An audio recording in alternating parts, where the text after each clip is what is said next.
Hello বন্ধুরা, আমি Rani Mondal. Welcome to my YouTube family. আর আজকে রান্না করছি এই তো মাছ ভাজা, আর এদিকে পেঁয়াজ ভাজি এক পাশে, যেটা ভেন্ডি ভাজবো। আমি ভেন্ডি ভাজবো একটু স্পেশালভাবে মাছের ডিম দিয়ে। আর মাছের ডিম আর এদিকে তোমার ভেন্ডি দিয়ে ভাজবো। মাছের ডিম দিয়ে ভেন্ডি ভাজা খুব খেতে ভালো লাগে। আর এদিকে আমার মাছের ঝাল হবে পেঁয়াজ টমেটো দিয়ে।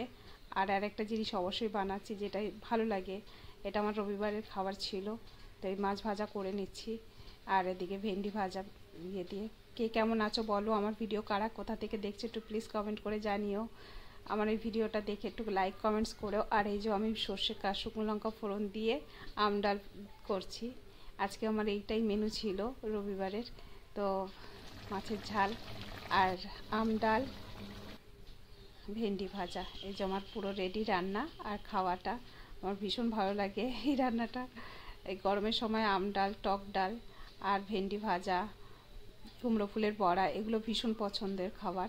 কার কার ভালো লাগে আমডাল আর ভেন্ডি ভাজা আমাকে একটু জানাবে। আলু সিদ্ধ আর টক ডাল মানে অসাধারণ দারুণ লাগে। একটু ভিডিওটা যা হয়েছে একটু অ্যাডজাস্ট করে দেখে নিও, আর আমাকে একটু লাইক কমেন্টস করো, আমাকে একটু আগিয়ে দিও। সবাইকে অনেক অনেক ধন্যবাদ। আমার ভিডিওটা প্লিজ একটু দেখো মন দিয়ে। এই যে মাছের ঝালটা দারুণ হয়েছে, বিশ্বাস করো আমাদের এদিকের মাছ খুব খুব স্বাদের, এখানকার মাছ খুব ভালো। Thank you.